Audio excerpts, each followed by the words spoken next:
ह्या डिपार्टमेंटमध्ये राहून एका मुलीला जर पोलीस डिपार्टमेंटमध्ये जर नोकरी करायची असली तर घरचा सपोर्ट असणं खूप गरजेचं आहे. कारण कसं होतं की तुम्ही 9ला आलात, संध्याकाळी 9 वाजेपर्यंत जरी ड्युटी केलात तरी तुम्ही रात्रीच्या वेळी घरी निघून गेलात तर कधीही रात्री इमर्जन्सी असेल आणि महिलांचे कॉल असतील किंवा महिला एखादी जर तक्रारदार आलेली असेल पोलीस स्टेशनला तर तुम्हाला त्या ठिकाणी तात्काळ बोललं तर रात्री 1-2 वाजता कधीही कॉल येऊ शकतो आणि तुम्हाला परत यावं लागतं. मग त्यावेळेला खूप प्रॉब्लेम होतो. मग घरामध्ये असं काहीतरी उद्भवू शकतं म्हणजे की दिवसभर गेलेली आहेस तू रात्री पण जातेयस, तर असे प्रॉब्लेम्स फेस करायला लागतात घरामध्ये. तर त्याच्यासाठी घरातल्या लोकांचा सपोर्ट असणं खूप गरजेचं आहे हे मला सांगायला आवडेल. आणि मला तो माझ्या घरातून माझे ज्या सासूबाई आहेत किंवा माझे मिस्टर आहेत माझ्या फॅमिलीकडून खूप चांगल्या प्रकारे मला मिळतो. नमस्कार, मी प्रियांका कुलकर्णी लोकसत्ताच्या नवरात्र विशेष व्हिडिओमध्ये तुम्हा सर्वांचं स्वागत करते. दामिनी पथकातील महिला पोलीस कर्मचारी अयोध्या चेचर यांच्याशी आपण संवाद साधणार आहोत. सर्वांना सर्वप्रथम नवरात्रीच्या खूप शुभेच्छा माझ्या महिला वर्गांना विशेष म्हणजे. आणि मी माझं नाव सांगते की अयोध्या धनाजी चेचर. गेले 1 वर्ष झालं मी कोंढवा दामिनी मार्शल या ठिकाणी काम करत आहे. मी तुम्हाला प्रथम माझ्या जो काही माझा जीवनाचा जो संघर्ष जो काही चालू झालेला आहे त्याबद्दल मी तुम्हाला सर्वप्रथम थोडीशी माहिती सांगते. माझा जन्म हा शेगाव जत तालुक्यामध्ये सांगली जिल्हा या ठिकाणी झालेला आहे आणि माझं प्राथमिक शिक्षण ते 12वीपर्यंत शिक्षण देखील त्याच ठिकाणी झालेलं आहे. आणि त्या ठिकाणी मी शिक्षण घेत असताना मला लहानपणापासूनच अभ्यासापेक्षा जास्तही मला खेळाची आवड होती आणि तेव्हापासूनच माझा कल हा जो होता तो खेळाकडे होता. त्याच्यामुळे मी या डिपार्टमेंटमध्ये येण्याचं जे काही स्वप्न असतं किंवा जे काही लागतं हे स्किल मला वाटतं की लहानपणापासून ते माझ्याकडे होतं. त्यामुळे मी या डिपार्टमेंटमध्ये येण्यासाठी मी ट्राय करत होते. त्याच्यानंतर जेव्हा मी शिक्षण घेत होते त्यानंतर स्पोर्ट्समध्ये होते. माझं इव्हेंट्स खो खो, कबड्डी, त्याचबरोबर ॲथलेटिक्समध्ये डिस्कस थ्रो आणि या तिन्ही खेळामध्ये मी स्टेट लेवलला खेळलेली आहे आणि मला त्यातमध्ये प्लेसुद्धा भेटलेले आहेत. आणि खेळत असताना मला वाटतं की सांगायला मला आवडेल की शाळेमध्ये असताना पहिलीपासून ते स्टार्टिंग जेव्हा झालं मला कॉम्पिटिशन आणि स्पर्धा ह्या मला पहिल्यापासून आवडतात. प्रत्येक स्पर्धा शाळेमध्ये 15 ऑगस्ट असू दे किंवा 26 जानेवारी असू दे तेव्हापासूनच मी शाळेमध्ये स्पर्धा असली की मी त्याच्यामध्ये भाग घ्यायची. कारण मला विशेष म्हणजे आवडायचं की स्टेजवर जाऊन बक्षीस घ्यायला मला खूप आवडायचं. ते नाव वगैरे अनाऊन्स करायचे तर ते मला फार आवडायचं. त्याच्यामुळे मी कंटिन्यू प्रॅक्टिस किंवा खेळाची ओढ मला होती आणि ते माझं जे स्किल होतं ते माझ्या शाळेचे जे शिक्षक होते स्पोर्ट्सचे त्यांनी माझ्याकडे पाहिलेलं होतं आणि त्याच्यानंतर मग मला त्यांनी कोच म्हणून किंवा गाईड म्हणून माझ्यामध्ये तो बघितल्यानंतर गुण त्यांनी मला प्रॅक्टिस वगैरे घ्यायला माझी सुरुवात केली. आणि त्याच्यानंतर मग मला तालुका, जिल्हा, स्टेट जे काही विभाग वगैरे आपलं आहे त्याच्यानंतर मग आम्ही पार्टिसिपेट व्हायला लागलो, भाग घ्यायला लागले आणि त्याच्यानंतर मग माझा प्रवास हा चालू झाला. आणि मग त्याच्यानंतर माझ्या आईवडील माझी आई तर काही शिक्षण झालेलंच नाही आहे, ती शाळेमध्ये गेलेली नाही आहे. माझ्या वडिलांचं शिक्षण हे 4थीपर्यंत झालेलं आहे आणि ते शेती करतात. त्यामुळे त्यांचं सर्व मुलं शाळेला जातात म्हणूनच त्यांनी मला घातलेलं होतं. म्हणजे त्यांनी असं कधी म्हणजे त्यांना वाटलं नव्हतं की आपली मुलगी म्हणजे एवढ्या खो खोमध्ये नॅशनल आहे किंवा डिस्कस थ्रोमधले स्टेट लेवलला सेकंड आली होती किंवा असं त्यांना कधी वाटलं नव्हतं की आपली मुलगी म्हणजे असं कुठं नाव वगैरे करेल किंवा खेळायला जाईल वगैरे.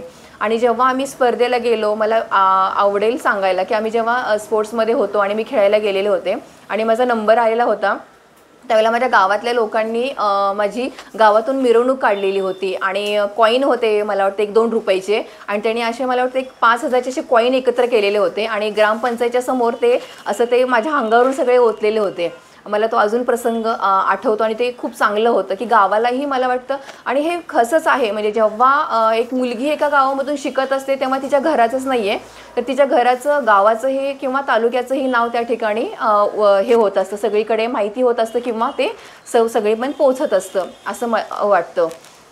आणि हा प्रवास चालू झाला. त्याच्यानंतर माझं 12वीपर्यंत शिक्षण झालं गावी आणि त्याच्यानंतर मी KWC कॉलेजमध्ये सांगलीला आले आणि तेही माझ्या गुरु म्हणजे माझे स्पोर्ट्सचे टीचर होते. त्यांनीच मला सजेस्ट केलं होतं की तू तिथं जा कारण स्पोर्ट्ससाठी त्या ठिकाणी कॉलेजमध्ये फ्री सगळं होतं. कारण तेवढं आर्थिक किंवा सगळ्या गोष्टी मॅनेज करणं खूप अवघड होतं माझ्या वडिलांना. कारण आमचं शेतकरी कुटुंब आणि सर्वसामान्य घराचं आमचं चालू होतं काम. त्याच्यामुळे मग त्याच्यानंतर मग मी सांगलीला आले. मग हॉस्टेलचा फी किंवा माझं राहणं खाणं जे काही असेल ते सगळं KWC कॉलेज म्हणजे वालचंद कॉलेज होतं ते करायचं. आणि मग त्याच्यानंतर माझं प्रॅक्टिस वगैरे त्या ठिकाणी चालू झालं. आणि प्रॅक्टिस करत असतानाच जेव्हा मी सांगलीला आले जिल्ह्याच्या ठिकाणी, त्यावेळेला माझ्यासोबतच्या मुली होत्या त्या MPSC UPSCचा अभ्यास करायच्या आणि जे स्पोर्ट्स ग्राउंडवरती होते, जे मी स्पोर्ट्स प्रॅक्टिस करायचे त्या ठिकाणी फिजिकलचं मुलं मुली वगैरे त्या ठिकाणी प्रॅक्टिस करायचे. आणि जे आणखीन एक की गावामध्ये जेव्हा आठवडा बाजार भरायचा त्यावेळेला पोलीस गाडी कधीतरी महिन्यातून 1-2दा व्हिजिट करायला किंवा फिरायला गर्दी असायची म्हणून यायची. आणि त्यावेळेला पोलीस गाडी पाहिली होती आणि पोलीस पाहिलेले होते आणि फक्त अट्रॅक्शन होतं. पण असं कधी म्हणजे मनात आलं नव्हतं की केव्हा की म्हणजे मी जॉईन करेनच, पण अट्रॅक्शन हे होतंच. कारण खूप आवडायचं, कधी कधी वाटायचं पण की त्यांना जाऊन विचारावं की तुम्ही म्हणजे पोलीस होण्यासाठी काय करावं लागतं किंवा, पण काही त्यावेळेला काही धाडस झालेलं नाही आहे, माझं झालेलं नव्हतं. मग त्याच्यानंतर मग मी जेव्हा आले आणि ते जे स्वप्न होतं किंवा म्हणण्यापेक्षा ते एक जे मनामध्ये कुणकुण होती ती कुठंतरी मग ती परत जाणवायला लागली किंवा ती जागी झाली माझी सांगलीमध्ये आल्यानंतर. आणि मग मुलींना वगैरे मी ते विचारलं किंवा तुम्ही काय करताय किंवा अभ्यास कसा करावा लागेल किंवा काय. मग त्यांनी मला सांगितलं की MPसाठी किंवा आम्ही ही तयारी करतो किंवा PSIसाठी हे अभ्यास करतो. पण सुरुवातीला मी PSIचाच अभ्यास त्या ठिकाणी त्यांच्यावर चालू केला होता कारण त्या करत होत्या म्हणून, आणि माझं कॉलेजही त्या ठिकाणी चालू होतं हे करत असताना. मग मी विचारल्यानंतर मग किंवा मुलांना विचारलं, म्हणले ठीक आहे PSIला ट्राय करते, तुझी आर्थिक परिस्थिती नाही आहे तर तू पहिल्यांदा पोलीस भरतीसाठी ट्राय कर, कारण याच्यामधून पण तुला पुढे जाण्यासाठी स्कोप आहे, तू करू शकतेस करिअर याच्यामध्ये सुद्धा. मग म्हणून मी नंतर मग त्या ठिकाणीच आपली पोलीस भरतीसाठी जागा निघाली होत्या. मी त्याला फर्स्ट ट्राय केला होता त्या ठिकाणी, कारण माझा PSIचा अभ्यास असल्यामुळे मला थेरीचा काही प्रॉब्लेम नव्हता आणि फिजिकलमध्ये पण स्पोर्ट्समध्ये असल्यामुळे मला इकडे आउट ऑफ मार्क्स भेटायला मला कॉन्फिडन्स होता आणि तो 100% मला इकडे मिळाले सुद्धा फिजिकलला. आणि त्यावेळेला कृष्णप्रकाश साहेब माननीय सर CP सर त्यावेळेला आमच्या इथे SP म्हणून होते सांगली शहरामध्ये आणि त्यांना स्पोर्ट्सची खूप आवड होती. आणि त्यावेळेला माझं जे फाईल होती, जो माझा स्पोर्ट्सची फाईल होती ती त्यांनी मला बघून त्यावेळेला इंटरव्ह्यूला आम्हाला 25 मार्क होती आणि मला इकडे थेरीला पण चांगली मार्क मिळाले. त्यामुळे मी चांगल्या स्कोरनी पहिल्याच अटेम्प्टमध्ये मी पोलीस डिपार्टमेंटचा एक भाग मी त्यावेळेला बनले आणि माझं सिलेक्शन झालं. हा माझा लहानपणापासून पोलीस भरती होण्यापर्यंतचा हा माझा प्रवास होता. ज्या प्रकारे तुम्ही सांगितलं की शिक्षण, गाव आणि पोलीस प्रशासनातला सुरुवात, पण फॅमिलीकडे तुम्हाला कसं सहकार्य मिळालं, तुमचे मिस्टर देखील कशा प्रकारे तुम्हाला सहकार्य करतात, तिथून पुढचा प्रवास असतो? येस, नक्की. माझे मिस्टर पोलीस डिपार्टमेंटमध्ये नाही आहेत, ते हॅपले म्हणून एक जर्मनीची कंपनी आहे आणि त्याच्यामध्ये खूप चांगल्या पोस्टवरती ते काम करतात. त्यांचं MBA झालं आहे, त्याच्यामुळे ते त्या फील्डमध्ये आहेत, प्रायव्हेट फील्डमध्ये. आणि माझ्या घरी पण खूप चांगल्या प्रकारे मला सपोर्ट केला जातो. मला विशेष सांगायला आवडेल, कारण ह्या डिपार्टमेंटमध्ये राहून एका मुलीला जर पोलीस डिपार्टमेंटमध्ये जर नोकरी करायची असली तर घरचा सपोर्ट असणं खूप गरजेचं आहे. कारण कसं होतं की तुम्ही 9ला आलात, संध्याकाळी 9 वाजेपर्यंत जरी ड्युटी केलात तरी तुम्ही रात्रीच्या वेळी घरी निघून गेलात तर कधीही रात्री इमर्जन्सी असेल आणि महिलांचे कॉल असतील किंवा महिला एखादी जर तक्रारदार आलेली असेल पोलीस स्टेशनला तर तुम्हाला त्या ठिकाणी तात्काळ बोललं तर रात्री 1-2 वाजता कधीही कॉल येऊ शकतो आणि तुम्हाला परत यावं लागतं. मग त्यावेळेला खूप प्रॉब्लेम होतो. मग घरामध्ये असं काहीतरी उद्भवू शकतं, म्हणजे की दिवसभर गेलेली आहेस, तू रात्री पण जातेस, तर असे प्रॉब्लेम्स फेस करायला लागतात घरामध्ये. तर त्याच्यासाठी घरातल्या लोकांचा सपोर्ट असणं खूप गरजेचं आहे हे मला सांगायला आवडेल. आणि मला तो माझ्या घरातून माझे ज्या सासूबाई आहेत किंवा माझे मिस्टर आहेत, माझ्या फॅमिलीकडून खूप चांगल्या प्रकारे मला मिळतो. आता ज्या तुम्ही विभागात आहात ते विभाग आहे दामिनी पथक. पुणे शहरात सर्वाधिक महिलांसाठी काम करणारं पथक हे मानलं जातं. तर त्या पथकामध्ये काम करताना कसा अनुभव आला आणि एकंदरीत ही सेवा केव्हापासून करता? येस, मी याच्यामध्ये 2.5 वर्ष झालं या ठिकाणी मी दामिनी मार्शलला काम करते आहे आणि खूप चॅलेंजिंग जॉब आहे. कारण डेली कसं होतं की आपल्याला आपण शाळा, कॉलेज, त्यानंतर महिलांची ठिकाणं गर्दीचे वगैरे असतात, त्या ठिकाणी आपण व्हिजिट वगैरे देत असतो. मुलींसाठी अवेअरनेस प्रोग्राम किंवा शाळेमध्ये अवेअरनेस प्रोग्राम्स असतात ते आपण करत असतो. त्या ठिकाणी आपले प्रत्येक वेळेला सब्जेक्ट वेगळे वेगळे असतात कंटिन्युअसली, कारण मुलींना सेल्फ डिफेन्सबद्दल आपण त्यांना दाखवत असतो प्रात्यक्षिक. त्यानंतर अडचणीच्या वेळेला कसे आपले हेल्पलाईन्स नंबर आहेत ते कसे डायल करायचे. मुलांमध्ये इंटरनेट, मोबाईलचे बॅड इफेक्ट्स असतात, अंमली पदार्थ वगैरे जे काही आहे त्याच्याबद्दल आपण त्यांना हे सांगत असतो माहिती की किती बॅड आहे किंवा किती चांगलं आहे. जोपर्यंत तुम्ही मागणी कमी करणार नाही तो पण आपण कंट्रोल वगैरे करू शकणार नाही आहे, कारण याचं प्रमाण खूप मुलांमध्ये आहे आणि कॉलेजच्या मुलांमध्ये विशेषतः. आणि मुलींच्या छेडछाडीसारखे प्रमाण होत असतं, तर त्यावेळेला तुम्ही कसं फाईट केलं पाहिजे किंवा कसं सामोरे गेलं पाहिजे हे सुद्धा, किंवा रॅगिंग वगैरे ह्या सगळ्या विषयांवरती प्रत्येक वेळेला वेगवेगळे विषय असतात, त्याप्रकारे आम्ही गाईड करत असतो. आणि कॉलसुद्धा आम्हाला डेली वेगळे असतात. काही वेळेला नवरा बायकोंचे भांडण असतात, त्या ठिकाणी मध्यस्थीचे काम करावं लागतं. त्यानंतर लहान मुली असतात, काही छेडछाड वगैरे प्रकार होतात, त्यावेळेला त्यांच्या हेल्पलाईन नंबर वगैरे डायल करतात, त्या ठिकाणी त्यांना तुरंत मदत करणं त्या ठिकाणी, किंवा त्यांचं काउन्सिलिंग करणं. त्याच्यानंतर सिनियर सिटीजन असतात, त्यांचेसुद्धा कॉल आपल्याला असतात.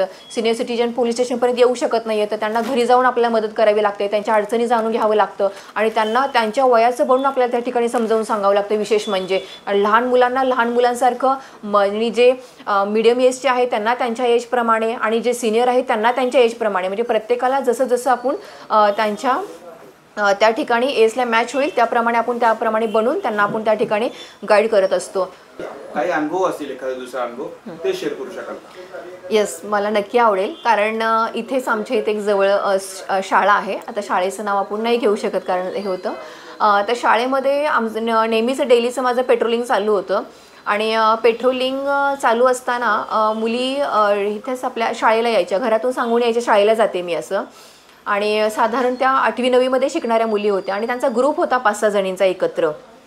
आणि आम्ही पेट्रोलिंग दरम्यान जेव्हा इस्कॉन टेम्पल इथंच आहे तर त्या ठिकाणी आम्ही गेलो आणि पेट्रोलिंग करत असताना त्या मुली आम्हाला स्कूलच्या युनिफॉर्मवरती होत्या. मग त्यामुळे आमच्या लक्षात आलं की या मुली आणि शाळेच्या वेळेमध्ये इकडे काय करता आहेत, म्हणजे इस्कॉन टेम्पलला कशासाठी आले आहेत किंवा काय, असं आम्ही त्यांना जेव्हा लक्षात आलं त्यावेळेला आम्ही त्या मुलींना विचारलं की जाऊन त्यांच्याकडे की तुम्ही कोणत्या शाळेला आहात आणि तुम्ही यावेळी या ठिकाणी काय करत आहात वगैरे. त्यांना जेव्हा आम्ही विचारलं तर त्यांनी आम्हाला सांगितलं की शाळेतून आमचं ब्रेक झालेलं आहे मॅडम, आणि म्हणून आम्ही या ठिकाणी आम्हाला आमचे शिक्षकांनीच सांगितलं होतं की, म्हणजे शिक्षकच आम्हाला इकडे घेऊन येणार होते असं त्यांनी सांगितलं. मग त्यांचं जे बोलण्याचं जे थोडंसं होतं ते कुठंतरी मिसमॅच होतं त्यांचं, म्हणजे व्यवस्थित सांगत नव्हत्या त्या. मग त्याच्यामुळे आम्हाला डाऊट आला. मग आम्ही शाळेत आलो. शाळेत आल्यानंतर आम्ही चौकशी केली की या मुली आपल्या इथं शाळेमध्ये आहेत का, ॲडमिशन आहे का. तर त्यावेळेला आम्हाला शिक्षकांनी त्या मुख्याध्यापिका मॅडमनी सांगितलं की यस, या मुली आपल्याकडेच या ठिकाणी शिक्षण घेत आहेत. आणि मग त्यांच्या घरच्यांना पण विचारलं की मग शिक्षण घेत आहेत आणि शाळा चालू आहे तर या मुली शाळेच्या वेळेमध्ये तिकडे कुठे फिरत आहेत. मग त्यानंतर मग त्यांच्या पेरेंट्सना बोलवून, त्या मुलींना शाळेमध्ये बोलवून आणि शिक्षकांना बोलवून, आणि जेव्हा आम्ही त्यांना विचारलं की, तर त्या मुली घरामध्ये खोटं सांगितलं की आम्ही शिक्षकांच्या बरोबर कुठेतरी बाहेर जातोय, आणि त्या मुली शाळेमध्ये न जाता रील्स बनवत, मोबाईल घेऊन रील्स बनवत या सोशल मीडियाच्या आहारी जाऊन या शिक्षकांच्या नावाने असं बाहेर फिरत होत्या.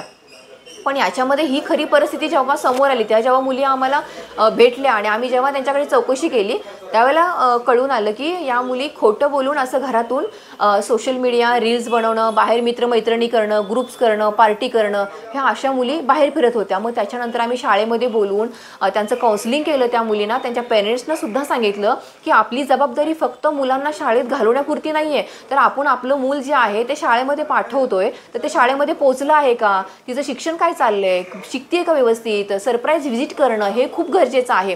कारण शाळेमध्ये पाठवणं इतपत योग्य नाही, तर त्याचा पाठपुरावा करणं किंवा हे ज्या काही गोष्टी आहेत ते लक्ष देणं खूप गरजेचं आहे काळानुसार. कारण आजकालची मुलं जे आहेत ते पूर्ण मोबाईलच्या आणि इंटरनेटच्या आहारी गेलेले आहेत त्याच्यामुळे. आणि मला एक दुसरा इन्सिडन्स मला सांगायचा आहे की मी ज्या वेळेला करवीर पोलीस स्टेशनला मी ड्युटीसाठी होते कोल्हापूरमध्ये, मग त्या ठिकाणची जी घटना आहे मला सांगायला म्हणजे खूप हे होतं आहे, पण मी सांगेन तुम्हाला.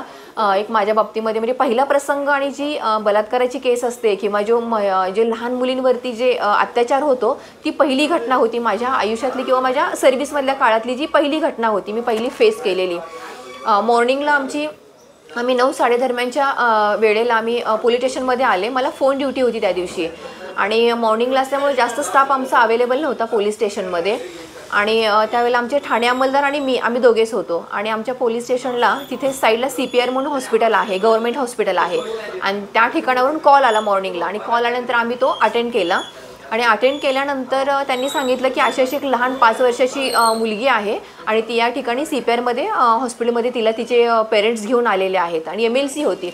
मग असल्यामुळे जवळच असल्यामुळे कोण अवेलेबल नसल्यामुळे आणि त्यात मुलगी होती, त्याच्यामुळे ठाणे अंमलदार आणि आम्ही त्या ठिकाणी मॉर्निंगला आम्ही CPR हॉस्पिटलमध्ये गेलो आणि त्या ठिकाणी पाहिलं तर एक चिमुरडी लहानगी होती आणि ती ह्याच्यामध्ये बेडशीटमध्ये गुंडाळलेलं होतं ते लेकरू आणि त्या ठिकाणी तिला स्ट्रेचरवरती ठेवलेलं होतं आणि ठेवल्यानंतर ठेवलेलं होतं. मग आम्ही गेलो, विचारलं डॉक्टरांनी की काय आहे किंवा म्हणजे काय आहे, घटना काय आहे. मग त्याच्यानंतर मग डॉक्टरांनी सांगितलं की आम्ही चेक करून आम्ही तुम्हाला काय आहे ते लगेच 2 मिनिटात कळवितो. मग त्याच्यानंतर मग त्यांनी लगेच तिचं मेडिकल केलं प्रथम दर्शनी. त्याच्या लक्षात आलं की त्या मुलीवरती अतिप्रसंग झालेला होता आणि ती मुलगी 5 वर्षाची होती फक्त. मग त्यावेळेला आम्हाला म्हणजे खूप म्हणजे धक्का बसला, कारण एवढ्या लहानशा 5 वर्षाच्या मुलीवरती आणि अत्याचाराची घटना कारण एवढ्या लहान मुलीवरती पण होऊ शकतं, कारण हे पहिली घटना होती माझ्या नजरेमध्ये. होऊ शकते कारण खूप लहान मूल, कारण त्याला अजून काहीच म्हणजे त्यांना अजून समाजामध्ये काय जग असतं हे सुद्धा अजून पाहिलेलं नव्हतं. अजून कुठं नुसती सुरुवात झालेली होती आणि तिच्या बाबतीमध्ये अशी घटना घडावी. मग त्याच्यानंतर मग इन्व्हेस्टिगेशनचा पार्ट, मग नंतर सिनियर वगैरे आले, त्याच्यानंतर सगळे मीडिया सगळ्या गोष्टी चालू झाल्या. त्याच्यानंतर मग इन्व्हेस्टिगेशन चालू झालं. मग त्यानंतर मग चालू झाल्यानंतर मग ती जी घटना ज्या ठिकाणी घडलेली होती मग त्या ठिकाणी त्या गावामध्ये मग आमचे पोलीस गेले आणि तिथून मग तपासाची यंत्रणा सगळी चालू झाली. आणि तपास चालू झाल्यानंतर मग त्या ठिकाणी मग नवीन व्यक्ती कोण आली होती, कारण रात्रीच्या वेळेला ती मुलगी ती उठून घरातून गेली होती. तर मग संशय असा होता की ती जवळचीच व्यक्ती कोणतरी घरातीच असणार, कारण असं बाहेरची व्यक्ती तर येऊन ज्या मुलाला उठून गेली तर ती मुलगी गेली नसती, आरडाओरडा केली असती. हा थोडासा कुठेतरी क्ल्यू भेटलेला होता त्या ठिकाणी, कारण ती मुलगी शांतपणे त्या ठिकाणी उठून गेलेली होती. मग त्याच्यामध्ये नवीन व्यक्ती कोण, तर त्यांच्याच घरामध्ये एक त्यांच्याच जो आत्यांचा मुलगा आहे तो त्या ठिकाणी उन्हाळ्याच्या सुट्टीसाठी आलेला होता आणि तो 8वीमध्ये शिकत होता मुलगा आणि त्याच्याकडे मोबाईल होता. आणि मग त्याच्याकडे मोबाईल होता. मग इन्व्हेस्टिगेशन गेल्यानंतर पोलिसांनी मग त्याला विचारलं, नाव गाव वगैरे विचारलं. मग त्याचा मोबाईल बघितला आणि मोबाईल बघितल्यानंतर त्याच्या मोबाईलमध्ये ज्या तो लहान मुलगा यूट्यूबला सर्च केलेलं वगैरे ते पाहिल्यानंतर मग त्यांना थोडंसं डाऊट आला. मग त्यांनी थोडंसं मग पोलिसांनी त्याला प्रेशर किंवा आपल्या भाषेमध्ये जेव्हा विचारलं मग त्यानं सांगितलं की म्हणजे की हो आम्ही म्हणजे मीच जे काही केलेलं आहे ते माझ्याकडूनच झालेलं आहे. पण तो नराधमचा जो मुलगा होता 8वीमध्ये शिकणारा मुलगा, नराधमच म्हणावं लागेल, कारण असं कृत्य करणारा सर्वसाधारण चांगले संस्कार झालेली मुलं तर अशा मला वाटत नाही की अशा प्रकारचे कृत्य करतील. आणि मग त्याच्यानंतर मग त्यानं सांगितलं की त्यांचं जेवण वगैरे झालं, दिवसभर काम केलेले लोक, कारण गावाकडे एक पद्धत, गावाकडे कसं असतं मोस्टली की लोक रात्रीच्या वेळेला बाहेर झोपायची एक पद्धत आहे गावाकडे. अजून पण काही लोक गावाकडे बाहेर झोपतात उन्हाळ्याच्या दिवसांमध्ये विशेषतः, आणि ते जेवून बाहेर अंगणामध्ये झोपलेले होते त्यांच्या घराच्या आणि दिवसभर कामाने थकलेले होते, त्यामुळे सगळे झोपी गेले. आणि त्याच्यानंतर मग ह्या मुलाने 11 ते 1च्या दरम्यान त्या जी लहान चिमुकलं होतं त्यानं तिला उठवलं आणि ते कडबा ठेवलेला होता साईडला, जनावरांसाठी घालायला ठेवतात गावाकडे, तर ते कडब्याच्या ठिकाणी तो त्या मुलीला चल म्हणून तो त्या ठिकाणी तिला घेऊन गेला आणि त्या ठिकाणी त्या मुलीवरती त्यानं रात्रीच्या वेळेला अत्याचार केले. आणि ते लेकरू अतिशय लहान 5 वर्षाचं मला वाटते, हातपाय मारत असेल, ओरडत असेल, तर त्या नराधमानं तिच्या तोंडामध्ये ना रुमाल घातलेला होता अक्षरशः. आणि त्याच्यामध्ये ती जेवलेली होती, तिचं जेवण असं जिरलेलं नव्हतं आणि तिला ते हुंदके येत होते आणि ते उलटी आल्यासारखं होत होतं त्या मुलीला, त्या लेकराला. आणि त्या ठिकाणी त्या मुलीचा त्या ठिकाणी त्या छोट्याशा चिमुकलीचा गुदमरून त्याच ठिकाणी मृत्यू झाला. रात्रीच्या वेळेलाच ते लेकरू त्याच ठिकाणी मृत्यू झालं. आणि त्यानंतर मग कोणाला संशय येऊ नये म्हणून तो आहे असा रात्री आपल्या जागेला येऊन परत तो नाटक केलं त्यानं झोपायचं. आणि त्याच्यानंतर मग सकाळी नंतर ती मुलगी कुठं मिळून येईना घरातल्यांनी, म्हणून तिचा शोधाशोध केला आणि मग तिला ती मुलगी मग त्या ठिकाणी त्यांना ती मिळून आली, त्या अवस्थेमध्ये त्यांना मिळून आली. मग त्याच्यानंतर मग त्यांनी आहे तसंच हांतरुणामध्ये जे काही ते बेडशीट होतं त्याच्यामध्येच तिला गुंडाळलं आणि ते हॉस्पिटलमध्ये घेऊन आले. आणि त्याच्यानंतर मग हा सगळा प्रकार उघडकीस आला.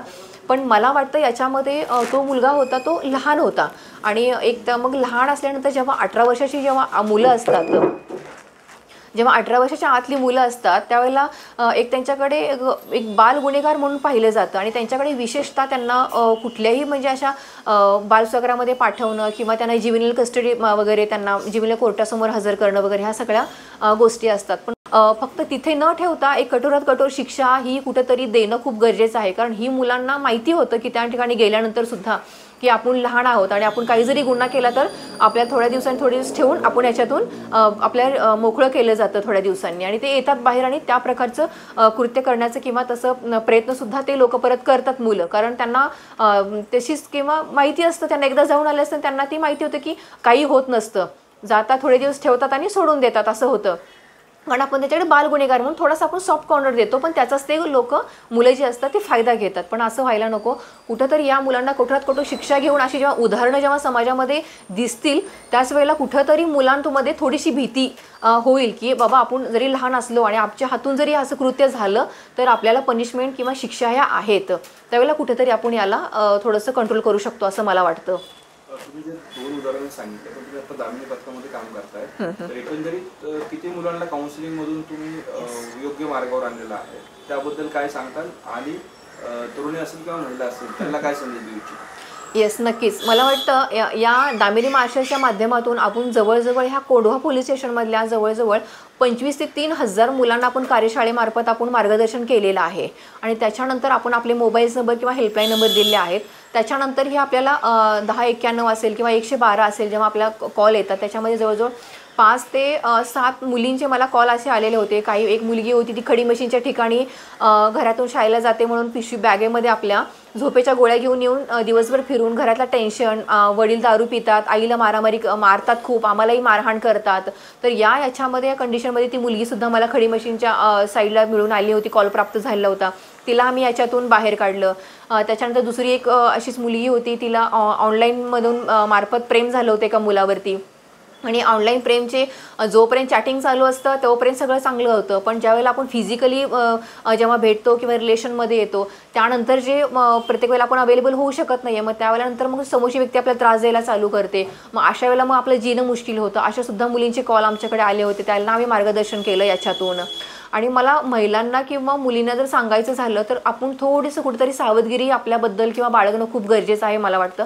आपण फ्रँकली सगळ्यांना गोष्टी सगळ्या शेअर करतो, सांगत असतो, आपले मित्र असतात किंवा मैत्रिणी असतात, पण आपले सिक्रेट्स किंवा असतात ते आपल्याजवळ ठेवणं खूप गरजेचं आहे. आपण सगळं सांगतो समोरच्या व्यक्तीला आणि ती समोरची व्यक्ती त्याच आपल्या जो वीक पॉईंट असतो ते आपल्या बरोबर पकडते आणि आपल्याला मग ती वेळोवेळी टॉर्चर करणं किंवा आपल्याला त्रास देणं आणि त्याच गोष्टीचा ते आपल्याकडून फायदा उठवत असतात. त्यामुळे तुम्ही सावधगिरी बाळगणं खूप गरजेचं आहे असं मला वाटतं महिलांच्या बाबतीमध्ये.